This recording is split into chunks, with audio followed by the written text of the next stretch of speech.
Good morning, my dear students. So, in our previous class, we discussed the important textual question answers from the very first chapter of your party book, and today we shall make a detailed discussion on the textual grammar. And the grammar that we'll get mainly in this chapter is about noun. And students, we have already done a detailed discussion on nouns in our grammar classes, and from the discussion we have already got to know that noun means the names of persons, animals, things and places. And say for example, I live in Delhi, so here Delhi will be your noun. But in that class we did not discuss about the types of nouns, and today in our textbook there is a detailed discussion on main two types of nouns, and these two types of nouns are abstract noun and concrete noun. So let us first take a quick glance at uh, all these two kind of noun. So first of all, in order to know the abstract noun, look at the examples that have been mentioned here. So here number 1 is Ram is an intelligent boy. Number 2, we should keep faith on God. And number C, I have great pleasure to welcome you. So here students, I have highlighted three words, and they are intelligent, faith and pleasure, and they are our abstract noun. But students, how can this be a noun? If you follow these words, you will find that they are the names of certain feelings. So, and this feelings forms our first type of noun, that is the abstract noun. So let me first give you a definition of this. That abstract noun refers to the name of quality, feeling or ideas we can only think of or feel, but can never touch or see. So students, going back to the examples, intelligent, faith and pleasure, these words, you can feel it easily, you can understand it easily, but you can never touch someone's intelligence, someone's faith, or you can never see them. You just feel all these things. So that's why the names of these feelings are your abstract noun. Next one is concrete noun. So first of all, look at the example. The teacher is writing with board marker. And number 2, this ice cream was made from milk. So here the underlined words that are teacher, board marker, ice cream and milk. If you notice that all these words that have been underlined, we can touch them, see them or feel them, as well as we can count them also. Means we have 5 sense organs, and we can identify these nouns with these 5 organs, and these are our concrete nouns. So look at the definition, that is, it is a noun that you can experience through your 5 senses, that are sight, smell, hearing, taste and touch. So students, the words that has been underlined here, you can easily see them or smell them, hear them, taste or touch them. But the earlier examples, that intelligent, faith and pleasure, you can never touch, see or feel or hear to them. That's why they were the abstract noun, and these are the concrete nouns. Means abstract noun you can't get it through your 5 senses, but in the concrete noun you can get it easily through the 5 sense organs. So now here are the questions that has been mentioned in your book. So look at the question first. Underline all the nouns in the following sentences, then write them in the correct column. One has been done for you. Means there should be given 2 columns, one for the, say for example this one for concrete noun and the another is for abstract noun. So from these questions we will choose the concrete nouns and put it in the concrete noun column, and the abstract noun we will put it in the abstract noun column. So number 1 has already been done, so we will start with number 2. Let me first read out the sentence for you. Radha's dream is to become a teacher and do great service to the country. So students, here the concrete nouns are Radha, teacher and country. and the abstract noun that has been mentioned here is dream. Now let me proceed to the next question. My grandmother told us many stories about her happy childhood. So here the concrete nouns are grandmother and stories, and the abstract noun is happy. Now the next one. I saw Sachin's determination to score a century in the cricket match. Here the concrete noun is Sachin and the abstract noun is determination. Next one.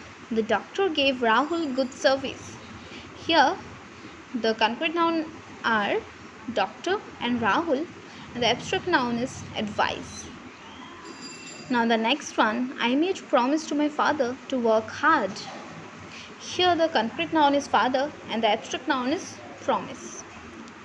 Now the next one. Helen's friends admired her beauty. So here the concrete nouns are Helen and friends, and the abstract nouns admire and beauty. Now the last one. The soldier showed his loyalty to the country.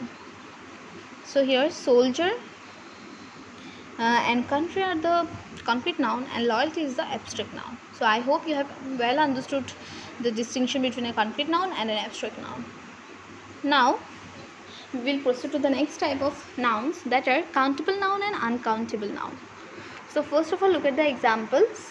Number 1, I have 2 new dresses. Number 2, your book is on the table. And number C, give me a dozen of eggs. The students, here the nouns that are dresses, books and eggs, we can easily count them. In the first example there are 2 dresses, the second example there is only 1 book, and in the last one there are dozen of eggs. That's why a countable noun refers to the nouns which can be counted. Now let me proceed to the next one, that is uncountable noun. So first of all, go through the examples. Here the number 1 is fetch me a glass of water, and number 2 is sugar is sweet.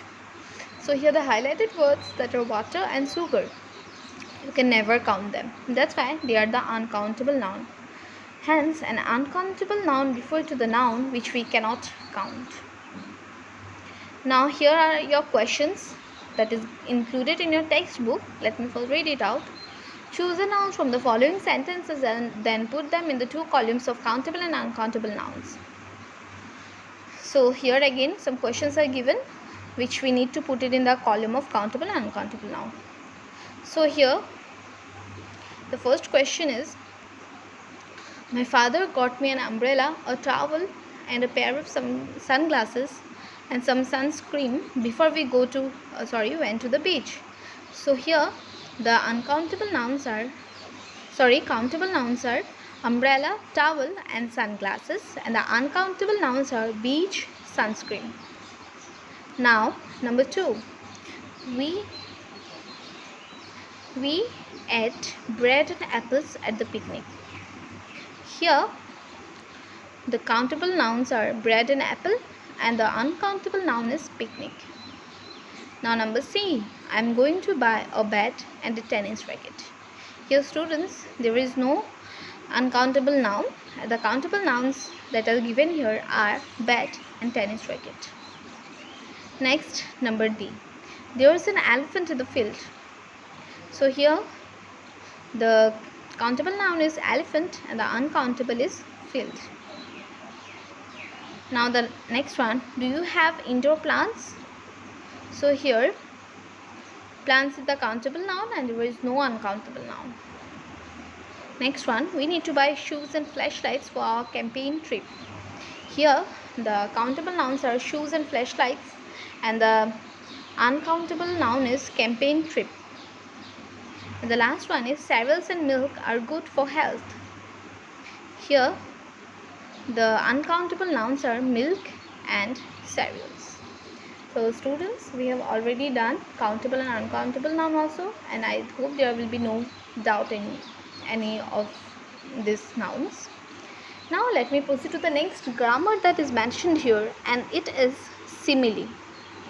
So students, first look at the picture that is given here. In one side there is a girl and in another side there is a sun. So First, in the pink color portion, the attributes of the girl has been mentioned, and in the second portion, in the opposite portion, the attributes of the son has been mentioned. So let me see the attributes of the girl. A girl, she has blue eyes, blonde, bright smile. And as well as on the opposite side, the sun is round, yellow and bright. So here you can see the matching adjectives in both the cases, that is bright and bright. So here in the following examples, they have made a comparison between the son and the girl using the common adjective between the two, that is bright. And please look at this. Her smile is as bright as the sun, or her smile is bright like the sun. This is the simile. So here for simile means a comparison between two things using as or like. Means whenever you make between two comparison between two things, we have to always focus on the common attributes between the two, and we will make the comparison between the two with the use of as, the words as or like, then it will become our simile. Now there is again a question regarding the simile in your book, and the question is make your own comparisons. So here some fill in the blanks were given, and I have already filled it for all of your convenience. So number 1 is he ate like a horse. Number B is it was as hot as hell. Number C is it shines like the moon. Number D, it is as hard as the diamond. Number E, it is as soft as cotton. Number F, it is as bright as sun. Number G, she is as intelligent as the fox. And the last one is he is as quiet as the mouse.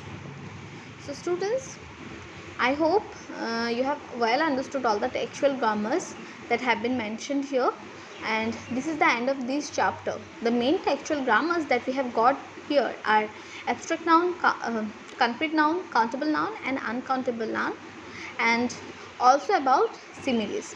I hope that you all have cleared all this exact quite, but still if you have any doubt you can ask me in the comment section. And students, there will be no home assignments for this class, as I have already given you the answers of the enlisted home assignments in the book, and in the next class we shall start our next lesson. Thank you so much.